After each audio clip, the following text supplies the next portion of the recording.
जय हिंद साथियों। स्वागत है आप सभी का सत्या एक्सीलेंट यूट्यूब चैनल पे। कल की डेट में मैंने आपको 1 से लेकर 20 तक क्वेश्चन बताया था और ये क्वेश्चन आपका इलेक्ट्रीशियन का सेफ्टी से संबंधित और जो महत्वपूर्ण टूल्स है उससे संबंधित ये क्वेश्चन है, जो कि बिल्कुल बेसिक क्वेश्चन है और आईटीआई फर्स्ट ईयर के एग्जाम में बेसिक क्वेश्चन ही पूछा जाता है। तो वीडियो को आप कंप्लीट देखिएगा और यदि इसका आपने पार्ट 1 वीडियो नहीं देखा है तो इस वीडियो के डिस्क्रिप्शन बॉक्स में मैं आपको लिंक दे दूंगा, वहां से मात्र एक क्लिक करके आप उन वीडियो को भी देख सकते हैं। तो प्रश्न संख्या 21 को देखिए, जहां पे पूछा जा रहा है स्लॉट या छेद की गहराई मापने के लिए किस उपकरण का उपयोग किया जाता है। जहां पहला ऑप्शन दिया गया है स्टील रूल, हालांकि आपका पहला ही ऑप्शन गलत हो जाएगा। स्टील रूल जो होता है लंबाई मापने के लिए उपयोग किया जाता है, गहराई मापने के लिए इसका इस्तेमाल नहीं किया जाता है, इसी कारण ये ऑप्शन आपका गलत होगा। और बी ऑप्शन दिया गया वर्नियर डेप्थ गेज, तो ये होता है डेप्थ मतलब यहाँ पे गहराई ही है, तो वर्नियर डेप्थ गेज जो है विशेष रूप से स्लॉट हो गया, होल हो गया और ग्रूव हो गया, इसकी गहराई अच्छे तरीके से और सटीकता से मापने के लिए उपयोग किया जाता है। तो इसलिए यहाँ पर आपका बी सही हो जाएगा। और सी ऑप्शन डिवाइडर दिया गया है, तो डिवाइडर जो होता है एक तरह से दूरी स्थानांतरित करने वाला होता है। जैसे वृत्त बनाना हो आपको तो आप डिवाइडर से आसानी तरीके से बना सकते हैं। और डी ऑप्शन दिया गया आउटसाइड कैलिपर, तो ये तो बाहरी जो व्यास होता है उसको मापने में इसका इस्तेमाल किया जाता है, ये अलग चीज है। हमारा प्रश्न के अनुसार यहाँ पर केवल बी ऑप्शन सही हो जाएगा। आगे बढ़ते हैं। अगले प्रश्न में पूछा जा रहा है हाथ की आरी के दांत तेज करने के लिए किस रेती का उपयोग किया जाता है। नॉर्मली आप बढ़ई के पास देखे होंगे जो आरी होता है उसका कभी कभी ये जो दांत हो जाता है मुड़ जाता है या धार जो होता है वो हट जाता है, तो उसके लिए आप नया धार देने के लिए क्या करते हैं या दांत तेज करना जिसको बोला जाता है, तो उसके लिए एक हम रेती का इस्तेमाल करते हैं। वो होता है साथियों जिसको बोला जाता है त्रिकोणी रेती। ये आपका कुछ इस प्रकार होता है, ये त्रिकोणी रेती होता है, इसका इस्तेमाल किया जाता है। और ऑप्शन में यहाँ पर सी करेक्ट आंसर दिया गया है, त्रिकोणी रेती। ये नुकीला होता है जो कि किनारे एक तरह से ये काफ़ी धारदार वाला होता है, जो आरी होता है उसके दांतों के बीच ये आसानी से पहुंचता है और आसानी से उसके जो धार है वो तेज करने का काम करता है। तो ये आपका सी ऑप्शन सही होगा। और ए ऑप्शन दिया गया फ्लैट रेती, तो फ्लैट रेती जो होता है समतल सतहों को घिसने के लिए होता है, इसका इस्तेमाल जो है दांत निकालने के लिए या दांत तेज करने के लिए आरी का नहीं इस्तेमाल किया जाता है। और बी ऑप्शन दिया गया गोल रेती, तो गोल रेती जो होता है छेद करने के लिए होता है या वक्र सतह पर काम करना है तो वहां पे आप इसका इस्तेमाल कर सकते हैं। और डी ऑप्शन दिया गया अर्ध गोल रेती, तो ये तो घुमावदार होता है, ये घुमावदार जो सतह होते हैं उसके लिए कहा जाता है ये अर्ध रेती का उपयोग करना है। तो ये भी आपका गलत है, केवल आपका यहाँ पर सी ऑप्शन सही हो जाएगा। प्रश्न संख्या 23 को देखिए, जहां पे पूछा जा रहा है इलेक्ट्रीशियन द्वारा सबसे अधिक किस हथौड़े का उपयोग किया जाता है। मान लीजिए आप वायरिंग का काम कर रहे हैं, आप इलेक्ट्रीशियन हैं, तो सबसे ज़्यादा आप किस चीज़ का उपयोग करेंगे, तो बाल पिन हैमर का। जी हाँ, क्यों?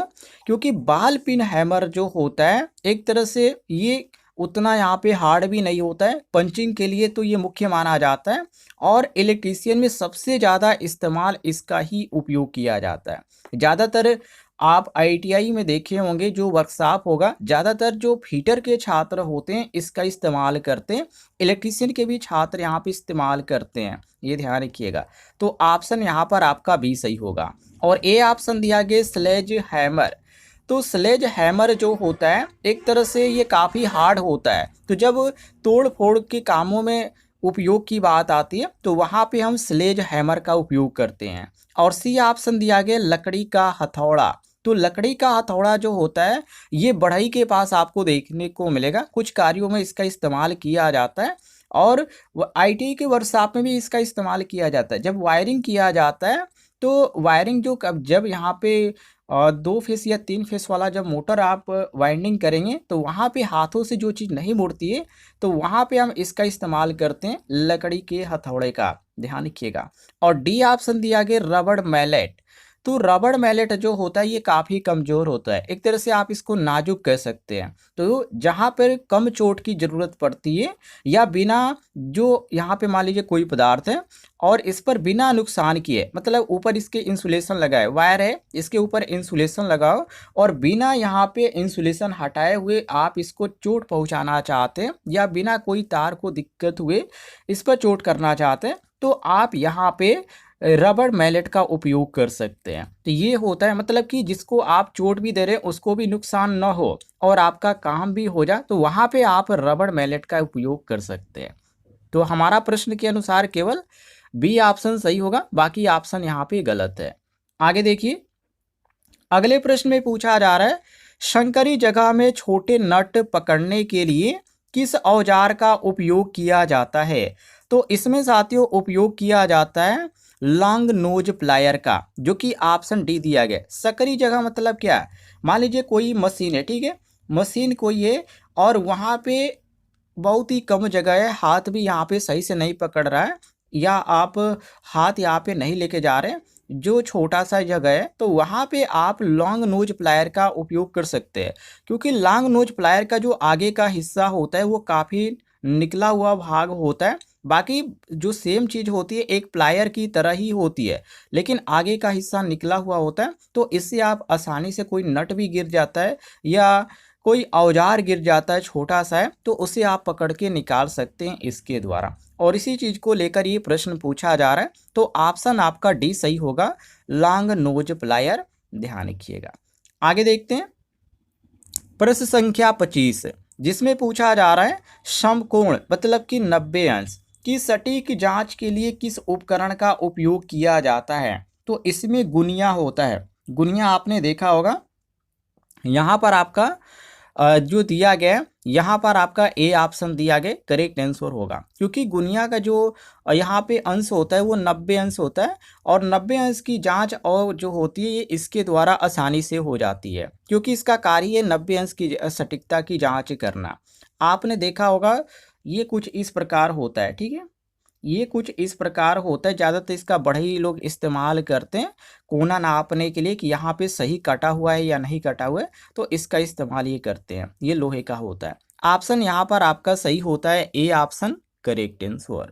बाकी डिवाइडर के बारे में आप सभी लोग जानते ही हैं, डिवाइडर जो होता है एक तरह से दूरी स्थानांतरित करने के लिए होता है और कंपास जो होता है ये वृत्त बनाने के लिए होता है और स्क्राइबर जो है ये धातु पर रेखा जब खींचने की बात आती है तो वहाँ पे हम स्क्राइबर का यूज करते हैं। ये सभी जो है अलग अलग इनके काम है। तो हमारा प्रश्न के अनुसार यहाँ पर केवल ए ऑप्शन सही हो जाएगा।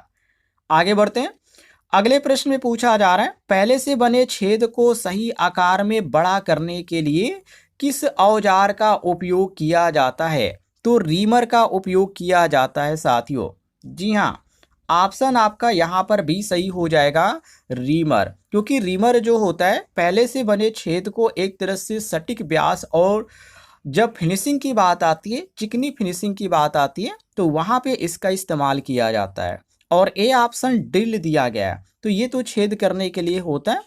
और टैप जो होता है ये जो थ्रेड काटा जाता है अंदर का थ्रेड, मान लीजिए ये पाइप है, ठीक है, और ये जो पाइप है अंदर का जब यहाँ पे चूड़ी काटने की बात आती है कसने के लिए तो ये इसको टैप बोला जाता है। ये ध्यान रखिएगा, एक तरह से ये थ्रेड काटता है।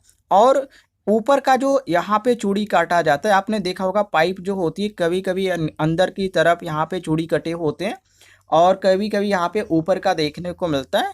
तो जब अंदर की बात आती है तो वहाँ पर तो टेप होता है, लेकिन जब ऊपरी भाग होता है उसको जब काटने की बात आती है चूड़ी की तरह तो उसको डाई बोला जाता है। ये ध्यान रखिएगा, ये डाई जो होता है ये बाहरी थ्रेड यहाँ पे बनाती है और टेप जो होता है वो अंदर का चूड़ी बनाता है। ये दोनों नोट कर लीजिएगा। आगे बढ़ते हैं, अगले प्रश्न में पूछा जा रहा है कि धातु की सतह पर रेखाएं खींचने के लिए किस औजार का उपयोग किया जाता है? मोस्ट इंपॉर्टेंट यहाँ पे क्वेश्चन है। तो ये स्क्राइबर का इस्तेमाल हम यहाँ पे करेंगे, क्योंकि स्क्राइबर जो होता है कठोर नोक वाला होता है जो धातु पर एक तरह से अच्छी तरीके से सटीक तरीके से पतली रेखा यहाँ पे खींच सकता है, तो इसका इस्तेमाल किया जाता है यहीं पर, जो कि रेखाएं खींचने के लिए। ज़्यादातर इस समय इसका जो उपयोग कर रहे हैं, जो टाइल्स वाइल्स इस समय यहाँ पे लगा रहे हैं, वो लोग इसका ज़्यादातर इस्तेमाल कर रहे हैं, क्योंकि टाइल्स का जो ऊपरी जो चिकना भाग होता है, इसी के द्वारा एक सही यहाँ पे सटीक इंच इंच के माध्यम से वो पहले तो यहाँ पे निशान लगा रहे हैं, उसके बाद ऊपर से काफ़ी तेज़ी से दबाव बनाकर और उसी साइज पे खींच रहे हैं, तो ऊपर का हिस्सा हट जा रहा है और आसानी से जो टाइल्स है वो कट जा रहा है। तो इसका इस्तेमाल वो लोग ज़्यादा इस समय कर रहे हैं। और ए ऑप्शन दिया गया सेंटर पंच, तो ये तो एक तरह से निशान बनाने के लिए होता है, फिटर के छात्र इसका ज़्यादा इस्तेमाल करते हैं, जो कि जॉब बनाने के लिए। और सी ऑप्शन दिया गया कोल्ड छेनी, तो ये धातु काटने के लिए होता है, और पिंसर जो होता है किल निकालने के लिए होता है। ये सबको आप ध्यान रखिएगा। आगे देखते हैं प्रश्न संख्या 28 को, जिसमें पूछा जा रहा है पीवीसी कंड्यूट पाइप काटने के लिए किस उपकरण का उपयोग किया जाता है। तो जब यहाँ पे काटने की बात आती है, वो भी पीवीसी पाइप, तो वहाँ पे हम हेक्सा का इस्तेमाल करते हैं। जी हाँ, ऑप्शन आपका यहाँ पे सही हो जाता है। आपने नॉर्मली हेक्सा ब्लेड का नाम सुना होगा, जो आरी की तरह तो नहीं कह सकते वो, क्योंकि एक पतली यहाँ पे पत्ती की टाइप होती है, दोनों तरफ के इसके धारे होते हैं, तो ये जो होता है पाइप काटने के लिए होते हैं। तो इसको हेक्सा केवल यहाँ पे लिखा गया, लेकिन नॉर्मली आप अपने गाँव में या ऐसे सुने होंगे कि हेक्सा ब्लेड के नाम से इसे जाना जाता है, लेकिन इलेक्ट्रीशियन में केवल इसको हेक्सा बोला जाता है। ये पीवीसी जो कि पाइप होती है या कोई हार्ड धातु भी होता है, तो उसको काटने में इसका उपयोग किया जाता है। बाकी स्पैनर जो होता है ये पाइप काटने के लिए नहीं होता है, और हथौड़ा भी ये पाइप नहीं काटता है। हालांकि हथौड़े का प्रयोग करेंगे तो पाइप तो टूट जाएगा। और फाइल जो होता है, जो रेती यहाँ पे दिया गया है, ये फिनिशिंग के लिए होता है, इससे कुछ नहीं काटा जाता है, नोट कर लीजिएगा। हमारा प्रश्न के अनुसार ए ऑप्शन सही हो जाएगा। आगे बढ़ते हैं। अगले प्रश्न में पूछा जा रहा है विद्युत तारों को आपस में मोड़कर जोड़ने के लिए मुख्य रूप से किस प्लायर का उपयोग किया जाता है। तो इसमें साथियों कॉम्बिनेशन प्लायर का उपयोग किया जाता है। ऑप्शन आपका सी सही हो जाएगा, क्योंकि कॉम्बिनेशन प्लायर जो होता है, तारों को जब मोड़ने की बात आती है या पकड़ने की बात आती है या घुमाने की बात आती है या हल्की कटिंग की बात आती है, तो वहाँ पे हम कॉम्बिनेशन प्लायर का यूज करते हैं। और इसी को लेकर ये प्रश्न पूछा जा रहा है, मोड़ने को लेकर, तो ऑप्शन आपका सी सही होगा। और ए ऑप्शन दिया गया साइड कटिंग प्लायर, तो साइड कटिंग जो प्लायर होता है, ये तार को केवल काटने में इसका इस्तेमाल किया जाता है। और एंड कटिंग प्लायर दिया गया है, तो किनारे से कटाई करने में इसका इस्तेमाल होता है। और डी ऑप्शन दिया गया वाटर पंप प्लायर, तो ये तो बड़े बड़े जो यहाँ पे पाइप होते हैं, जब उसमें फिटिंग करने की बात आती है तो वहाँ पे इसका इस्तेमाल किया जाता है, ये बहुत ही खास होते हैं। तो प्रश्न के अनुसार यहाँ पर सी ऑप्शन हमारा सही हो जाता है। आगे देखिए, अगले प्रश्न में पूछा जा रहा है खराब या घिसे हुए स्क्रू निकालने के लिए किस औजार का उपयोग किया जाता है। तो स्क्रू एक्सट्रैक्टर का। जी हाँ, स्क्रू एक्सट्रैक्टर की हम बात करें तो ये एक टूल होता है, जो कि विशेष यहाँ पे टूल इसको बोला जाता है। जो कोई यहाँ पे स्क्रू, जैसे आपने स्क्रू देखा होगा, स्क्रू जो होता है कुछ इस प्रकार होता है, ऊपर जो यहाँ पे कभी कभी एक यहाँ पे आपको इस तरह क्रॉस कटा हुआ देखने को मिलता है, किसी में यहाँ पे दो कटा हुआ देखने को मिलता है। जब यहाँ पे ऊपरी जो भाग होता है ये घिस जाता है, जब पेचकस का आप उपयोग करते हैं और ये स्क्रू नहीं खुलता है, तो वहाँ पे हम स्क्रू एक्सट्रैक्टर का इस्तेमाल करते हैं। जिसको ध्यान रखिएगा, ये आसानी से इसको निकाल सकता है। चाहे ये ऊपर का भाग टूट भी गया हो तो भी आप इससे से आसानी से निकाल सकते हैं। बाकी यहाँ पे दिया गया फिलिप्स स्क्रू ड्राइवर, तो ये तो नॉर्मल होता है, ये जो होता है इसका आप इस्तेमाल करेंगे तो ये फिसल जाएगा, ये अलग चीज़ होता है। सेंटर पंच की बात करें तो ये निशान बनाने के लिए। और डी ऑप्शन स्टील रूल दिया गया, तो ये स्क्रू को निकालने में इसका इस्तेमाल नहीं किया जाता है। स्टील रूल जो होता है केवल ये मापने के लिए होता है। क्लियर है साथियों। आगे देखते हैं प्रश्न संख्या 31, जिसमें पूछा जा रहा है किसी बेलनाकार वस्तु या बाहरी व्यास मापने के लिए किस उपकरण का उपयोग किया जाता है। तो इसमें उपयोग किया जाता है आउटसाइड कैलिपर। जी हाँ, क्योंकि आउटसाइड कैलिपर जो होता है सॉफ्ट रॉड होता है, बेलनाकार वस्तुओं को बाहरी जो व्यास होता है वो मापने के लिए काफ़ी यहाँ पे ज़रूरी होता है। तो ये आउटसाइड कैलिपर आपका बी ऑप्शन सही होगा। बाकी इनसाइड कैलिपर जो होता है इसका अलग काम होता है, अंदरूनी जो व्यास होता है उसको मापने में इसका इस्तेमाल किया जाता है। और आउटसाइड जो होता है बाहरी जो व्यास मापने की बात आती है बेलनाकार वस्तु की, तो उसका यहाँ पे आसानी से माप सकते हैं। बाकी डिवाइडर के बारे में हमने बता ही दिया था आपको, वृत्त बनाने में इसका इस्तेमाल किया जाता है। और जो गुनिया होता है ये 90 अंश कोण बनाने में इसका इस्तेमाल किया जाता है।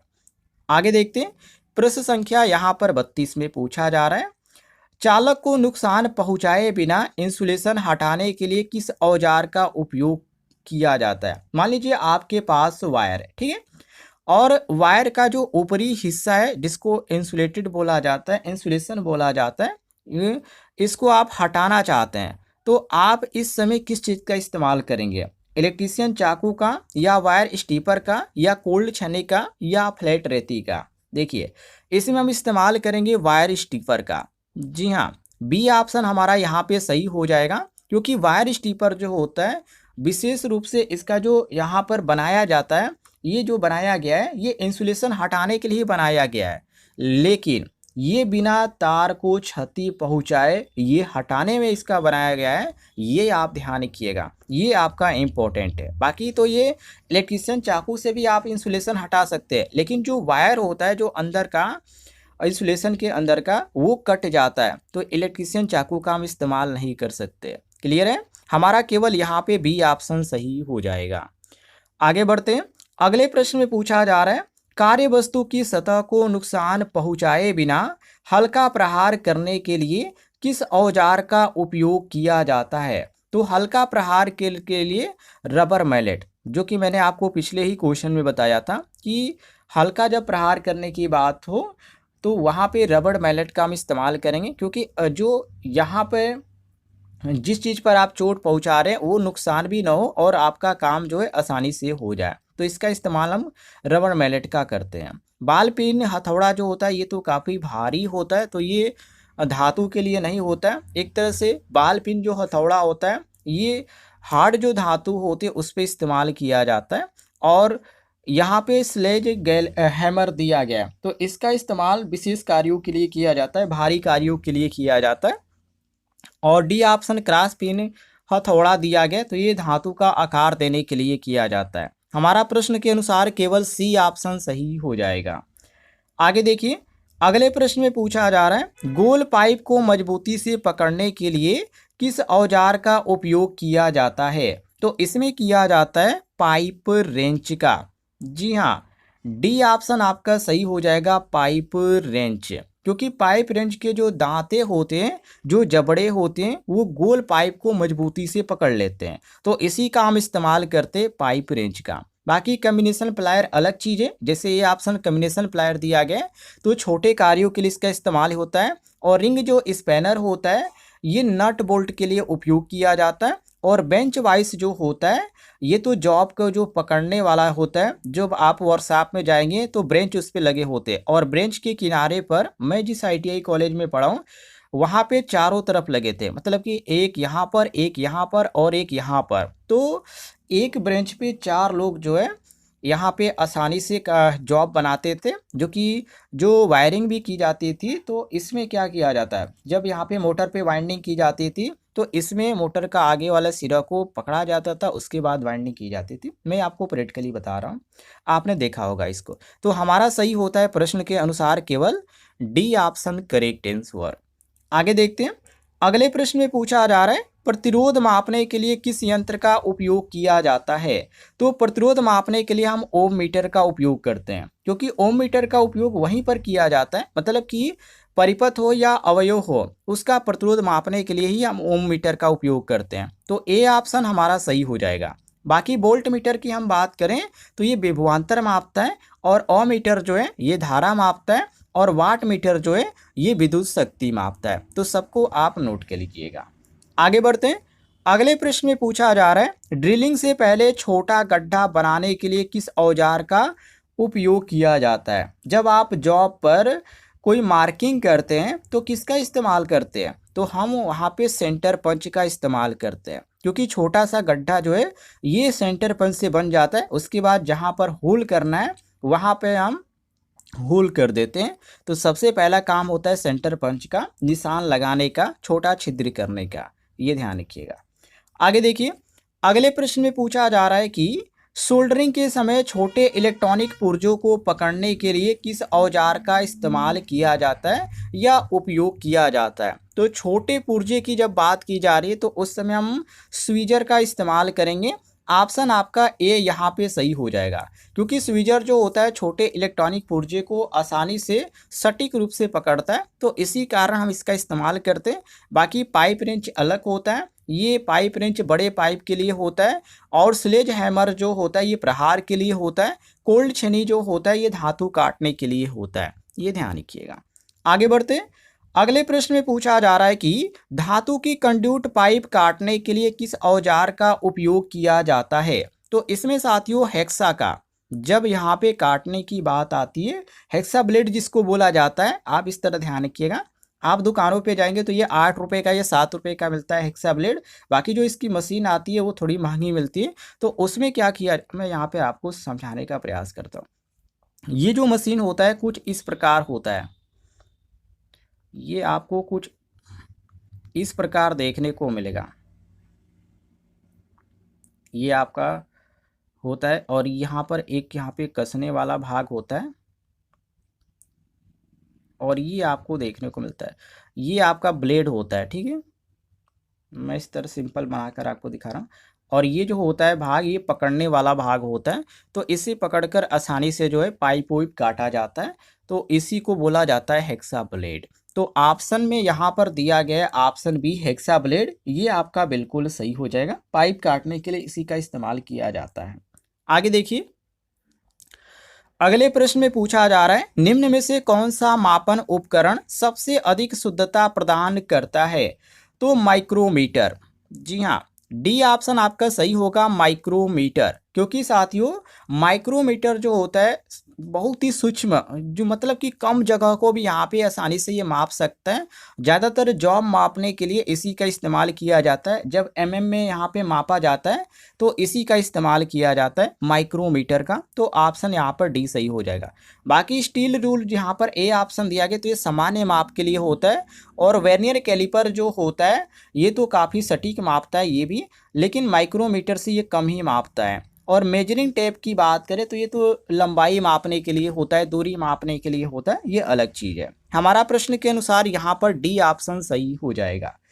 अगला प्रश्न आप सभी के सामने है, धातु की कंड्यूट पाइप को सही कोण पर मोड़ने के लिए किस औजार का उपयोग किया जाता है। तो इसमें होता है कंड्यूट वेंडर। जी हाँ, यहाँ पर आपका दिया भी गया कंड्यूट, यहाँ पर वेंडर देख सकते हैं दिया गया है, ये आपका सी ऑप्शन सही हो जाएगा। क्योंकि कंड्यूट वेंडर जो है एक तरह से विशेष रूप इसका होता है, कंड्यूट पाइप को एक सही एंगल पर ये दबाए रखता है, और उसके बाद जब मोड़ना हो या काटना हो तो आप इसका इसे काट सकते हैं या मोड़ सकते हैं इसके द्वारा। तो ऑप्शन आपका सी सही हो जाएगा यहाँ पर करेक्ट आंसर।